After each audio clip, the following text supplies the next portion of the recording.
আসসালামু আলাইকুম সবাইকে। আজকে আমরা ফিজিক্সের চ্যাপ্টার 2 এর পার্ট 2 টা দেখবো আমরা। আগের ক্লাসে আমরা ভেক্টর পর্যন্ত শেষ করেছিলাম। আজকে আমরা দূরত্ব থেকে শুরু করব। ঠিক আছে? তাহলে আমরা শুরু করি। আ আমরা দূরত্ব সম্পর্কে শুরু করার আগে কিছু কথা বলে নেই। আ আমরা দূরত্ব বলতে আসলে কি বুঝি অথবা সরণ বলতে আসলে কি বুঝি? এটা বোঝার আগে আমি তোমাকে একটা জিনিস দেখাই যে এখানে একটা আমার বাসা। সাপোজ বাসাকে বি দ্বারা প্রকাশ করলাম। আর এই জায়গায় আমার একটা স্কুল আছে। ঠিক আছে? এখন আমার বন্ধুকে বললাম যে ভাই যে আমার বাসা থেকে তুমি স্কুলে যাও, অথবা ধরো যে বাসা থেকে স্কুলে যাওয়ার তো আমাদের অনেকগুলো ওয়ে থাকতে পারে। একটা আমি এভাবে যেতে পারি, ঘুরে ঘুরে ঘুরে ঘুরে ঘুরে ঘুরে ঘুরে ঘুরে পরে স্কুলে যেতে পারি। এখন আরেকভাবেও তো আমি স্কুলে যেতে পারি। আমি যদি বলি যে সবচেয়ে সহজ উপায় আমি স্কুলে কিভাবে যেতে পারবো, ধরো আমি একটা হেলিকপ্টার নিলাম, নিয়ে সেটা উড়ে সোজা স্কুলের দিকে গেলাম। ঠিক আছে? হ্যাঁ, তুমি হেলিকপ্টার উদাহরণটা কেন দিলাম, কারণ যদি রিক্সা বা বাস দেই সোজা নাও যেতে পারে, মাঝখানে তো বাসও আসতে পারে। তো চিন্তা করে একটা হেলিকপ্টার নিছি, তারপর আমি সোজা হেলিকপ্টার দিয়ে উড়ে স্কুলের দিকে চলে গেলাম। আর আরেকজন কি করলো, ঘুরে ঘুরে ঘুরে ঘুরে অনেক দূর দিয়ে স্কুলের কাছে গেল। ঠিক আছে? সো এখন আমি বলি যে যে ঘুরে গেছে সে তো একটা ডিস্টেন্স চেঞ্জ, মানে ডিস্টেন্স গেছে, তাই না? বা একটা পথ অতিক্রম করছে। এই যে সে পথটা অতিক্রম করছে, ওটাকে কি বলতেছি আমরা? দূরত্ব। দূরত্ব হচ্ছে আমি যে কোনো উপায়ে যদি পথটাকে অতিক্রম করি, যতটুকু পথ অতিক্রম করব টোটাল পথটাই কি? দূরত্ব। আচ্ছা, এখন যদি বলি যে সে পথ অতিক্রম করছে 15 কিলোমিটার, তাহলে তার দূরত্ব কত? স্কুল থেকে বাসার দূরত্ব কত বলবো? 15 কিলোমিটার। এখন দূরত্বটা যে কোনো ভাবে হইতে পারে, ঘুরে যেয়ে হইতে পারে, যে কোনো দিক দিয়ে হইতে পারে। কিন্তু আমি যখন সরণের ক্ষেত্রে আসবো তখন কিন্তু বিষয়টা পুরোপুরি চেঞ্জ হয়ে যায়। আর সরণ জিনিসটা কি? সরণ হচ্ছে প্রাথমিক অবস্থান থেকে শেষ অবস্থান পর্যন্ত সরল রৈখিক দূরত্ব, এবং এটার একটা দিক থাকতে হবে কোন দিকে। যেমন ধরো আমি বাসা থেকে স্কুলে গেছি, তো বাসা থেকে স্কুলের দিকে হইতে হবে। ঠিক আছে? আর যদি আমরা স্কুল থেকে বাসার দিকে যেতাম তাহলে স্কুল থেকে বাসার দিকে হইতো। আর দ্বিতীয় কথা কি মনে রাখা লাগবে, এটা সবচেয়ে কম ডিস্টেন্স হতে হবে আর সরলরৈখিক হতে হবে। সো দূরত্ব সম্পর্কে আমি আরেকবার বলি যে দূরত্ব হচ্ছে আমি যে কোনো দিক দিয়ে যেভাবে যাই, এ পয়েন্ট থেকে বি পয়েন্টে, এটা বি পয়েন্ট আর এটা হচ্ছে এ পয়েন্ট, যেভাবে যাই এই পুরাটা হচ্ছে কি দূরত্ব। আর সরণটা কি হবে, আমি এ থেকে বিতে যদি আমি যদি আমি সোজা পথে যেতাম তাহলে এটা হচ্ছে সরণ হতো। সরণের কি থাকবে? একটা দিক থাকবে। এখন দূরত্বের কি শুধু মান আছে? সরণের কি আছে? মান এবং দিক আছে। তো সরণকে আমরা কি বলবো?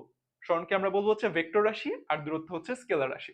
তো দূরত্বের পাশে আমরা লিখতে পারি কি? এটা একটা স্কেলার রাশি, স্কেলার। আর যদি সরণকে আমরা বলি, এটাকে আমরা কি বলতে পারবো? আমরা এটা হচ্ছে ভেক্টর রাশি। লাস্ট ক্লাসে আমরা নিশ্চয়ই পড়েছিলাম যে ভেক্টর রাশির কি মান এবং দিক আছে, আর স্কেলার রাশির কি শুধু মান আছে। তো দূরত্ব হচ্ছে স্কেলার রাশি আর সরণ হচ্ছে ভেক্টর রাশি। তো আমরা একটু আগাই। ঠিক আছে? সো এখন দ্রুতি কি? আমরা ছোটবেলা থেকে গতি বা বেগ সম্পর্কে জেনে আসছি, মানে গতি সম্পর্কে সাধারণত জানছি, বেগটা অনেকে শুনছে অনেকে শুনছে না। দ্রুতি মনে হয় খুব কম মানুষই শুনছে, তো অনেকে শুনতেও পারো। এখন দেখা যাক দ্রুতি কি। আমরা একটু আগে দূরত্ব সম্পর্কে পড়ছি, তাই না?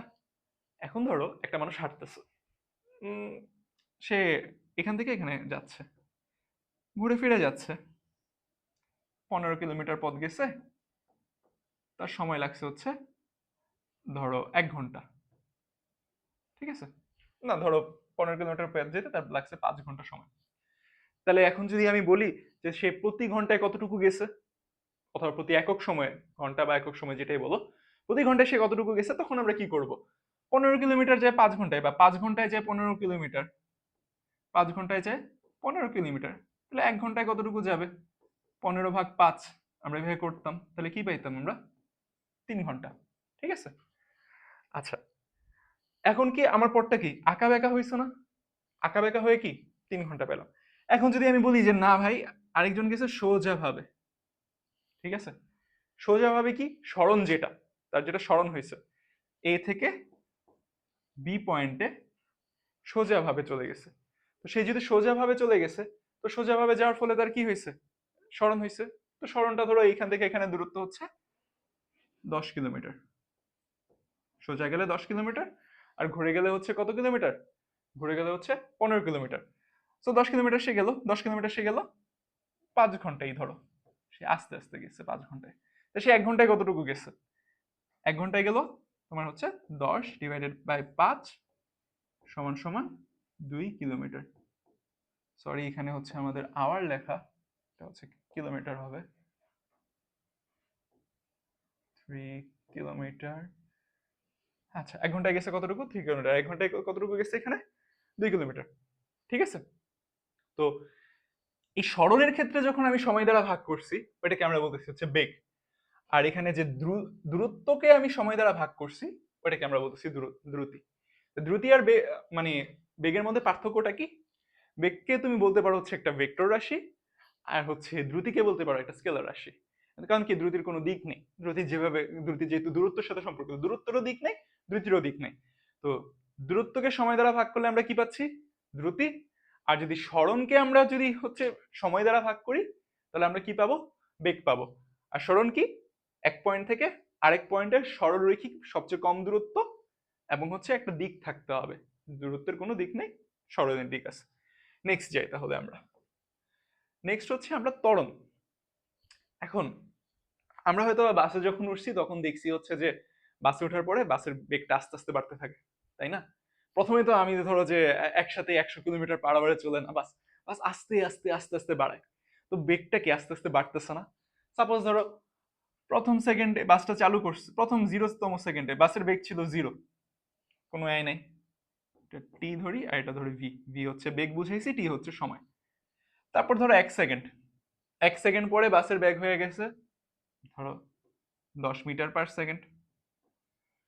এখন 2 সেকেন্ড পরে বাসের বেগ হচ্ছে 20 মিটার/সেকেন্ড। তারপর হচ্ছে আমরা আসি 3 সেকেন্ড পর। 3 সেকেন্ড পর কত হয়েছে? 30 মিটার/সেকেন্ড। এভাবে বেগটা বাড়তেছে। তাহলে দেখো, সময়ের সাথে সাথে কি বেগটা বাড়তেছে না? তো সময়ের সাথে সাথে বেগটা বাড়তেছে, তো বেগ প্রতি সেকেন্ডে কতটুকু বাড়তেছে? যদি হিসাব করি, প্রতি সেকেন্ডে বাড়তেছে হচ্ছে 10 মিটার/সেকেন্ড। 1 সেকেন্ডে, 1 সেকেন্ডে কতটুকু বাড়তেছে? 10 মিটার/সেকেন্ড। এখানেও দেখো কতটুকু বাড়তেছে? 10 মিটার/সেকেন্ড। ঠিক আছে, এই যে আমরা বের করলাম যে প্রতি সেকেন্ডে বাড়তেছে হচ্ছে 10 মিটার/সেকেন্ড করে, এটাই কি ত্বরণ? ত্বরণ কি? বেগের পরিবর্তনের হার, মানে প্রতি সেকেন্ডে বা প্রতি একক সময়ে কতটুকু বেগ পরিবর্তন হচ্ছে, তাকে কি বলতেছি? ত্বরণ। বা হচ্ছে বেগটাকে যদি আমি সময় দ্বারা ভাগ করি তখনও ত্বরণ পাওয়া যায়।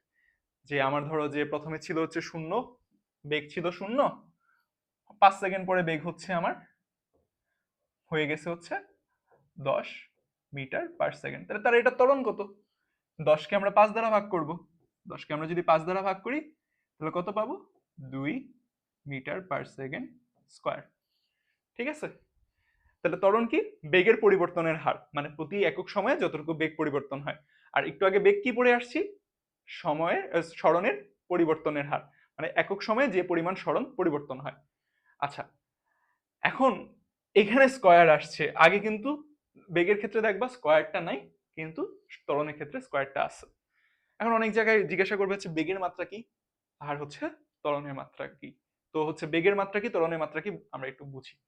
স্কয়ার যেহেতু আছে এটা থেকে বুঝতে পারবো। প্রথমে আমরা দেখি যে বেগকে আমরা কি করি। বেগ সমান সমান কি? সরণ। সরণের আমরা এককটা কি লিখি? এল। ঠিক আছে, মানে মাত্রার দিক দিয়ে দূরত্বকে এল দ্বারা প্রকাশ করা হয়। আর যদি আমরা দেখি সময়কে, সময়কে বড় হাতের টি দ্বারা প্রকাশ করা হয়। ঠিক আছে, তাহলে আমরা যদি বেগ বেগ কি ভি সমান সমান এল বাই টি ধরতেছি, তাহলে ভি এর মাত্রা কি হবে বা বেগের মাত্রা কি হবে? এল টি ইনভার্স 1। ঠিক আছে, মাত্রাটা কি হবে? এল টি ইনভার্স 1। আর যদি ত্বরণের ক্ষেত্রে দেখি, ত্বরণটাকে কি আমরা বেগটাকে আবার ভাগ করতেছি। বেগটা তো বেগের মতো আছে, বেগটাকে আবার ভাগ করতেছি, বা ভি বাই টি। ঠিক আছে, তো বেগের মাত্রাটা উপরে লিখে ফেলবো, যেটাটা জানি, এল টি ইনভার্স 1 ভাগ করবো কি দিয়ে? টি এর সময়ের মাত্রা কি? টি। তাহলে কি হচ্ছে? ওই টিটা আবার ভাগ যাচ্ছে, ভাগ যাওয়ার পরে কি হচ্ছে? তাহলে কি এটা দাঁড়াবে কি? এল টি ইনভার্স 2। ক্লিয়ার? তার মাত্রাটা বের করতে পারবো। আর স্কয়ার কেন আসছে? 2 বার টি দ্বারা ভাগ করা হয়েছিল দেখে মিটার পার সেকেন্ড স্কয়ার। স্কয়ারটা দেওয়াটা খুবই জরুরি, না হলে টিচার চাইলে মার্ক কাটতেও পারে। ঠিক আছে, আমরা হচ্ছে নেক্সটে যাই। নেক্সট হচ্ছে আমরা গতির সূত্রগুলো নিয়ে জানবো। গতির সূত্র একটু আগে অল্প স্বল্প সূত্র সম্পর্কে ধারণা নিছো, মানে একটা সূত্র দুটা সূত্র অল্প দেখাইলাম, কিন্তু মূলত সূত্রগুলা কিভাবে আসে, মূলত সূত্রগুলা মানে কিরকম হয়, আমরা এটা নিয়ে এসে এখন দেখবো। ঠিক আছে, সো ধরো আমি হচ্ছে একটা জায়গায় দাঁড়ায় আছি, একটা মানুষ দাঁড়ায় আছে, 5 সেকেন্ড সময় গেল, 5 সেকেন্ডে সে এখান থেকে এখানে পৌঁছে গেল, 5 সেকেন্ড। আর এই দুইটা জায়গার মধ্যে মধ্যবর্তী সরণ বা দূরত্ব, মানে দূরত্ব বলতে সরণটা আমি বুঝেছি, তার সরণ কতটুকু হয়েছে, সরণ হয়েছে তার ধরো 10 মিটার। তো তার বেগ কত, মানে 10 মিটার মানে কত বেগে সে গেছিল, আমি যদি এটা বের করতে চাই তখন কি করব, 10/5 সমান সমান 2 মিটার/সেকেন্ড। একদম ইজি, যেটা হচ্ছে ভি সমান সমান কি s/t, এই সূত্র আকারে বের করছি। মানে হচ্ছে সরণকে আমরা সময় দ্বারা ভাগ করছি, যেটা আগে জেনে আসছি। আচ্ছা, কিন্তু এখন চিন্তা করো তো, বেগ আস্তে আস্তে বাড়তেছে, ত্বরণের ক্ষেত্রে বলতেছিলাম, বেগ কি আস্তে আস্তে বাড়তেছে। প্রথমে ধরো তার বেগ ছিল হচ্ছে 0, তার বেগ ছিল হচ্ছে 0 প্রথমে, v0 = 0, বা এটাকে ইউ দ্বারাও প্রকাশ করা হয়, যেটাকে আদিবেগ বলে, আদিবেগ ইউ দ্বারা প্রকাশ করা হয়। আমি v0 লিখছি, তোমরা চাইলে ইউ ও বলতে পারো, আমি ধরে নিলাম আর কি v0। ঠিক আছে, এটা প্রথমে ছিল হচ্ছে 0, এখন আস্তে আস্তে কি হয়েছে, ত্বরণ হচ্ছে, তার বেগ আস্তে আস্তে বাড়তেছে। শুধু একটা সময় যাওয়ার পর দেখলো 5 সেকেন্ড পরে তার বেগ হয়ে গেল হচ্ছে 10 মিটার/সেকেন্ড। ঠিক আছে, আচ্ছা, তার বেগ হয়ে গেল 5 সেকেন্ড পরে 10 মিটার/সেকেন্ড। তা তার ত্বরণ কত ছিল, ত্বরণ এ যদি বের করতাম তখন আমরা কিভাবে করতাম, এ সমান সমান v/t, সরি v/t, ওকে, এভাবে ত্বরণ বের করতাম। আচ্ছা, এই ক্ষেত্রে আদি বেগ কত ছিল, 0, শেষ বেগ কত, 10 মিটার/সেকেন্ড। তাহলে কি 10/5 দ্বারা করলে 2 মিটার/সেকেন্ড পেতাম। আচ্ছা, এখন আমরা একটু চিন্তা করি, প্রথম বেগটা ছিল তার 10, সরি, এখন আমরা চিন্তা করি প্রথমে তার বেগটা ছিল হচ্ছে 10 মিটার/সেকেন্ড, সে যাচ্ছে আস্তে আস্তে, তার বেগ আরো বাড়তেছে। প্রথমে আমি যখন সময়টা শুরু করছি তখন তার বেগ ছিল হচ্ছে 10 মিটার/সেকেন্ড, আস্তে আস্তে যাচ্ছে, তার বেগটাও বাড়তেছে, বেগটা বাড়তে বাড়তে 5 সেকেন্ড পরে হয়ে গেল হচ্ছে 50 মিটার/সেকেন্ড। 50 মিটার/সেকেন্ড যখন তার বেগ হয়ে গেল, এখন কি বলতে পারবো ত্বরণটা কেমন। এখন যখন ত্বরণ বের করো তখন কি বলবা যে 50/5 = 10, না, হবে না। 50 তো তার শেষ বেগ, প্রথমে তার একটা বেগ ছিল আগে থেকে, আগে থেকে বেগ থাকার পরে হতো, যদি হ্যাঁ 0 থেকে যদি করতাম তাহলে আছে আমরা কি করতাম, যে সময় দ্বারা ভাগ করে দিতাম হয়ে যেত। কিন্তু আমরা কি এটা 0 থেকে আমরা করতেছি না, আমরা এখানে আদি বেগ একটা বেগ আছে 10 মিটার/সেকেন্ড। তো আমরা নর্মালি কিভাবে হিসাব করব, যে 50 থেকে 10 বাদ দিব, তারপরে দেখো তার বেগটা 5 সেকেন্ডে বাড়ছে কতটুকু, আলটিমেটলি 10 থেকে 50 হয়েছে, তার আলটিমেটলি তার বাড়ছে কত, 40 মিটার/সেকেন্ড না। ঠিক আছে, 40 মিটার/সেকেন্ড কিন্তু তার বাড়ছে, ওইটাকে 5 দ্বারা ভাগ করবো তাহলে ত্বরণটা পাবো। ঠিক আছে, আমার কিন্তু এটা হিসাব করলে চলবে না যে শেষ বেগটা, তাহলে আমাদের বাড়ছে যেটা বের করব, বের করার জন্য কি করা লাগবে, এটা হচ্ছে ভি, শেষ বেগ, আর আদি বেগ হচ্ছে ইউ। তাহলে ভি থেকে যদি আমি ইউ বাদ দিই তাহলে আমি পাবো না কতটুকু বাড়ছে। ঠিক আছে, তাহলে আমরা ত্বরণের সূত্রটাকে কিভাবে লিখতে পারি, এ সমান সমান V minus U, V minus U divided by T. ঠিক আছে, এটা লিখতে পারি ত্বরণের সূত্রটা। ত্বরণ প্রথমে ভি বাই টি ছিল, কিন্তু আমার যদি আগে একটা বেগ থাকতো তাহলে কি V minus U divided by T. Okay, তাহলে সূত্রটা, মেন সূত্রটা কিরকম দাঁড়ায়, দাঁড়ায় হচ্ছে এটা থেকে যদি আমি সূত্র একটা ডিরাইভ করতে চাই, তাহলে এদিকে টি গুণ করলাম, তাহলে কি দাঁড়ায়, এ টি সমান সমান ভি মাইনাস ইউ, বা এখান থেকে আমরা লিখতে পারি ভি সমান সমান ইউ প্লাস এ টি। দেখছো, আমাদের প্রথম সূত্রটা হয়ে গেল, ভি সমান সমান ইউ প্লাস এ টি। অনেক মানে কঠিন লাগতে পারে হয়তো প্রথম প্রথম করলে, আর যারা করছো তাদের কাছে তো সহজই। কিন্তু যদি কিছু না বুঝতে পারো তাহলে কমেন্টে জানাতে পারো, পরে হচ্ছে আমি উত্তর দেবো, বা অথবা তোমরা মেসেজ করতে পারো কিউআরএস একাডেমিতে। ঠিক আছে, সো আমরা নেক্সট সূত্রে যাই। নেক্সট সূত্রটা কি আছে? এইচ সমান সমান U T plus half of A T square. আচ্ছা, এখন তো প্রবলেম হয়ে গেল, আগে তো ভি বের করছি, এখন আমাদের এস বের করতে হবে। আচ্ছা, আমরা একটা কি জানি যে এইচ সমান সমান হচ্ছে ভিটি। এই সূত্রটা তো আমরা পড়ছি মনে হয়, এস সমান সমান ভিটি। যেমন এখান থেকে যদি আমরা এসটা ডিরাইভ করি, এস সমান সমান ভিটি। আচ্ছা, আমরা এখানে একটা প্রবলেম আছে, এস সমান সমান ভিটি যে সূত্রটা আমরা বের করতেছি, এই জায়গায় কখনো বেগ বেশি থাকতে পারতো, কখনো বেগ কম থাকতে পারতো। এটা কিন্তু সমবেগের ক্ষেত্রে, সবসময় মনে রাখবা কি, সমবেগের ক্ষেত্রে এস সমান সমান ভিটি। আর এই সূত্রটা যখন আসবে সমত্বরণের ক্ষেত্রে। ঠিক আছে, আচ্ছা এখন এক কাজ করি, আমাদের কাছে বললো যে আচ্ছা ঠিক আছে, সবই ঠিক আছে, এখন আমরা তোমার প্রথমে ছিল এটা, তারপর 5 সেকেন্ড পরে হচ্ছে 50 মিটার/সেকেন্ড হলো, তাহলে তার হচ্ছে তার সরি তার হচ্ছে কতটুকু সরণ হয়েছে, এটা আমি কিভাবে বের করব? তো কতটুকু সরণ হয়েছে এটা যদি আমি বের করতে চাই, তাহলে আমার ত্বরণটা বের করা লাগবে। ত্বরণটা বের করে হচ্ছে তারপরে এই সূত্রের মধ্যে বসায় দিলে হতে পারে, এটা একটা উপায়। কিন্তু এই সূত্রটা আসছে কিভাবে? আচ্ছা দেখো তো, আমরা এই পুরা রাস্তার মধ্যে গড় বেগটা যদি বের করতে পারি, তাহলে কি আমি পেয়ে যাব না? মানে তার তো সুষম ত্বরণে গেছে, সমত্বরণে, মানে ত্বরণ সবসময় একই ছিল, কখনো বেশি কখনো কম ছিল না। আমরা এই ম্যাথগুলোর ক্ষেত্রে আমরা একটা জিনিস মাথায় রাখবো, সমবেগ, সমত্বরণ, এই জিনিসগুলা। সমবেগের ক্ষেত্রে গেলে এটা ডাইরেক্ট সূত্র বসায় দিব, এটা যেহেতু সমবেগ না, বেগটা যেহেতু বাড়ছে, আমরা হচ্ছে এটা সমত্বরণ হয়েছে ধরে নিছি। সুষম ত্বরণ যদি সমত্বরণ না বলে থেকে বলে যে অসমত্বরণ, তাহলে ডিফারেন্ট সূত্র হবে। আমরা সমত্বরণের ক্ষেত্রে এটা করতেছি। তো সমত্বরণের ক্ষেত্রে আমরা কি করতে পারি? আমরা বেগগুলার গড় নিয়ে নিতে পারি, কারণ বেগগুলা যেহেতু সেম হারে বাড়তেছে। এটা একটু বুঝাই আমরা।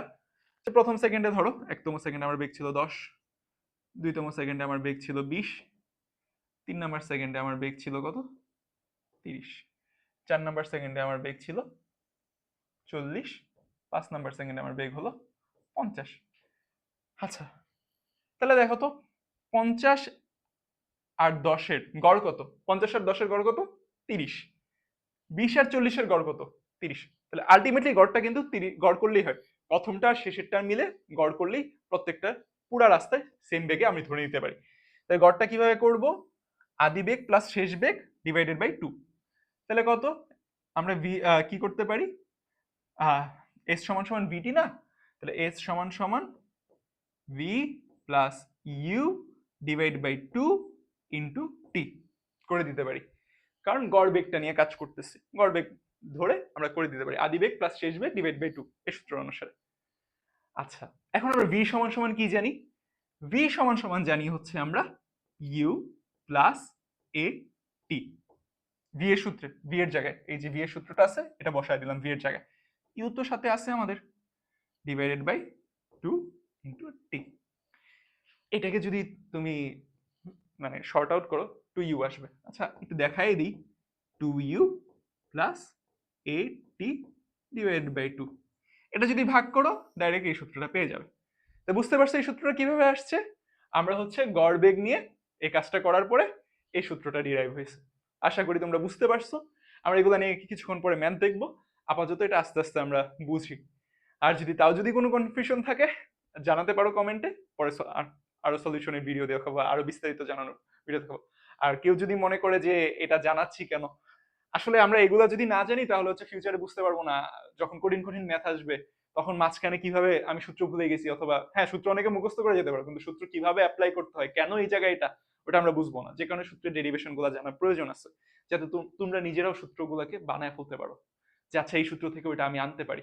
ঠিক আছে, নেক্সটে আসি আমরা, ভি স্কোয়ার সমান সমান ইউ স্কোয়ার প্লাস 2as, এই সূত্রটা কোথা থেকে আসছে? আচ্ছা, এই সূত্রটা আনার জন্য আমরা যেটা করব, এটা মুছে দেই এগুলা। সো আমাদের কি সূত্র এখন? প্রথম ভি স্কোয়ার সমান সমান ইউ স্কোয়ার প্লাস 2a, ওকে। এই সূত্রটা। তো এই সূত্রটা আনার জন্য আমরা এভাবে না ভাবি, আমরা এক কাজ করি। আমরা যেটা করব, ভি সমান সমান ইউ প্লাস এটি, এটাকে স্কোয়ার করে দিব। ভি সমান সমান ইউ প্লাস এ টি, ঠিক আছে? এটাকে আমরা স্কোয়ার করে দিই। তাহলে স্কোয়ার করে দিলে কি হবে? এদিকে ভি স্কোয়ার সমান সমান, এটাকে যদি স্কোয়ার করি তাহলে কি হবে? U square plus two A U T plus A square T square. Okay, এটা আসলো। এখন আমরা এক কাজ করি, এখান থেকে একটা কমন নেওয়া যায়। U square plus two A, যদি কমন নিই তাহলে কি আসবে? U plus half of A, sorry U T plus half of A T square আসবে, ঠিক আছে? একটু আগে সূত্রটা কি যা দেখছিলাম, এস সমান সমান ইউটি প্লাস হাফ অফ এটি স্কোয়ার। তাহলে আমরা যদি এটার জায়গায় এস এর মানটা বসায় দিই, সূত্রটা এসে পড়লো। এটার জায়গায় যদি আমি এস এর মানটা বসায় দিই তাহলে কি আসবে? U square plus two A S. বুঝতে পারছো কিভাবে সূত্রগুলো আসছে?